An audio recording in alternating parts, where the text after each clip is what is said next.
Assalamualaikum warahmatullahi wabarakatuh. Bagaimana kabar kalian hari ini? Tentunya sehat kan? Berjumpa lagi dengan saya dalam pembelajaran tema 7 kepemimpinan, subtema 3 Ayo Memimpin, pembelajaran 2. Sebelum belajar, mari kita berdoa menurut keyakinan masing-masing agar apa yang kita pelajari tentunya bermanfaat bagi kita semua. Berdoa mulai. Selesai. Di masa pandemi ini, kita diharuskan belajar secara jarak jauh. Tentunya kalian harus memiliki dan mengembangkan sikap, disiplin, dan tanggung jawab dalam melaksanakan dan mengerjakan tugas secara daring dari Bapak Ibu guru kalian. Dalam kehidupan sehari-hari, kita selalu menerapkan 3M: memakai masker, menjaga jarak, dan mencuci tangan agar kita terhindar dari virus corona. Tak lupa pula kita imbangi dengan makan makanan yang bergizi, olahraga teratur, dan istirahat yang cukup.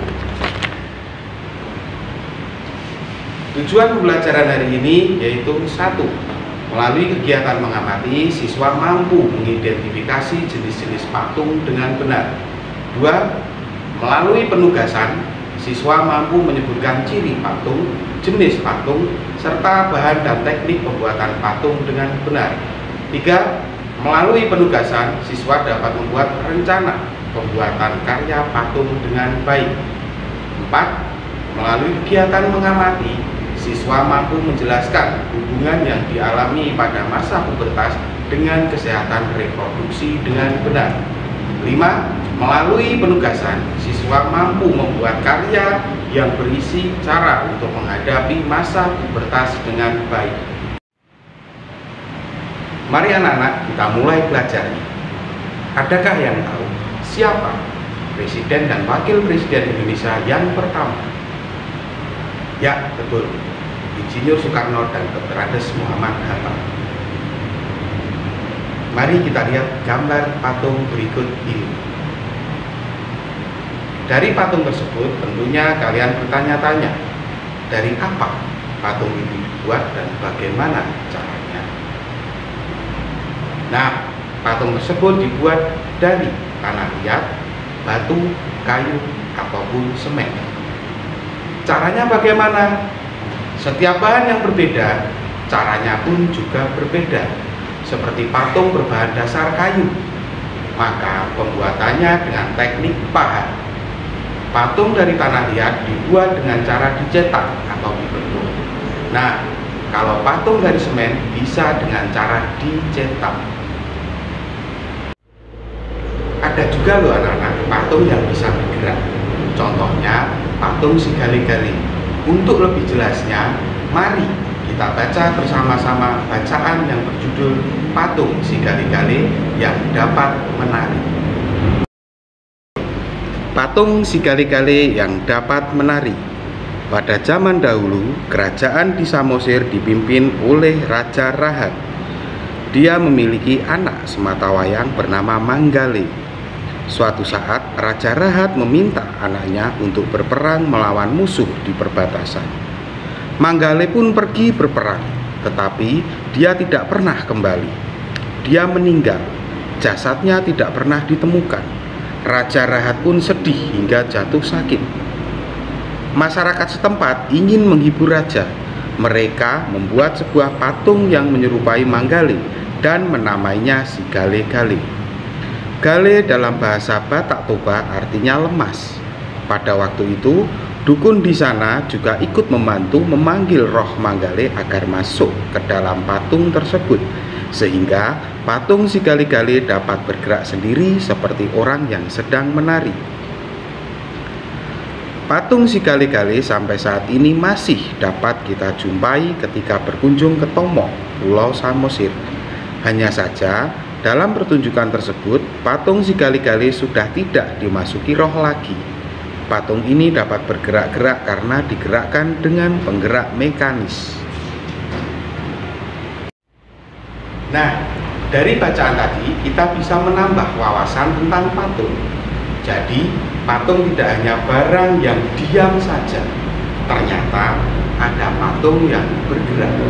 Kalau zaman dulu patung tersebut digerakkan dengan cara memasukkan roh halus, tetapi di zaman sekarang digerakkan menggunakan mekanis.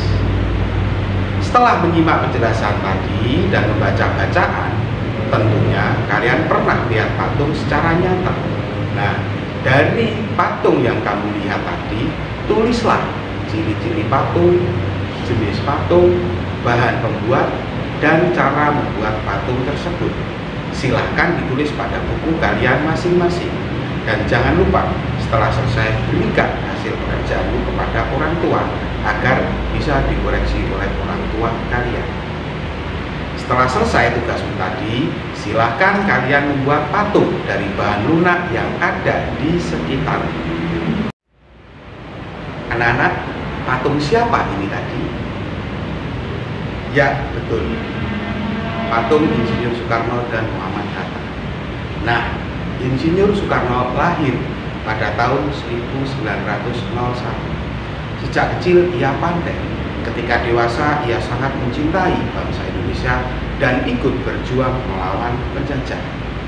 Seorang manusia dan anak-anak menuju dewasa akan mengalami pubertas.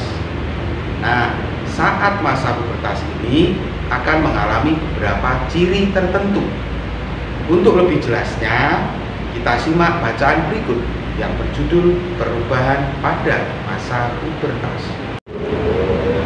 Perubahan pada masa pubertas. Tahapan perkembangan dan pertumbuhan manusia umumnya terbagi menjadi balita, kanak-kanak, remaja, dewasa, dan usia lanjut. Masa remaja merupakan peralihan dari masa anak-anak menuju masa dewasa. Pada awal masa remaja, kita mengalami masa pubertas. Pada masa ini terjadi perubahan pada tubuh, baik yang terlihat maupun tidak. Di dalam tubuh, hormon reproduksi mulai dihasilkan. Pada perempuan, hormon ini akan mengakibatkan sel telur matang. Pada laki-laki, hormon reproduksi akan mengakibatkan tubuh memproduksi sel sperma. Jika sel telur dan sel sperma bertemu, dapat terjadi pembuahan dan tumbuh menjadi bayi. Pada umumnya, pada masa ini kesehatan reproduksi remaja akan memperlihatkan ciri-ciri pubertas. Pada perempuan, dia akan mengalami menstruasi setiap jangka waktu tertentu, umumnya setiap 28 hari sekali. Pada laki-laki, dia akan mengeluarkan sperma. Ciri lain ditandai dengan perubahan tubuh yang terlihat. Pada perempuan, misalnya payudara akan tumbuh sebagai persiapan untuk memberikan ASI, air susu ibu bagi bayinya kelak. Pada laki-laki, otot-otot tubuhnya berkembang lebih besar dan kuat, sehingga diharapkan laki-laki lebih kuat secara fisik untuk melindungi keluarganya. Setelah kalian membaca bacaan tadi, kita bisa mendapatkan informasi tentang perubahan pada masa pubertas.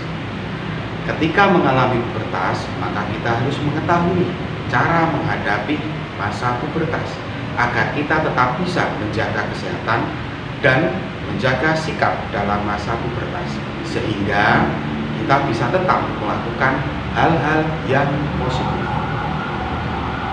Sikap dan tindakan kita dalam menghadapi masa pubertas. Nah, 1. Menjaga kesehatan tubuh dengan cara mandi 2 kali sehari, mengganti pakaian dalam, mengkonsumsi makanan bergizi. 2. Menggunakan pakaian yang menutup aurat, terutama kaum perempuan, dan masih banyak lain. Anak-anak, hari ini kita sudah mempelajari tentang patung, yaitu ciri-ciri patung, cara membuat patung, bahan membuat patung. Kemudian kita juga sudah mempelajari tentang pubertas, yaitu ciri-ciri pubertas dan cara menghadapi masa pubertas. Terima kasih sudah mengikuti pembelajaran ini. Semoga apa yang kita pelajari bermanfaat bagi kita semua. Jangan lupa patuhi protokol kesehatan, olahraga teratur, makan makanan bergizi, dan jangan lupa selalu disiplin dan bertanggung jawab saat belajar di rumah. Terima kasih. Assalamualaikum warahmatullahi wabarakatuh.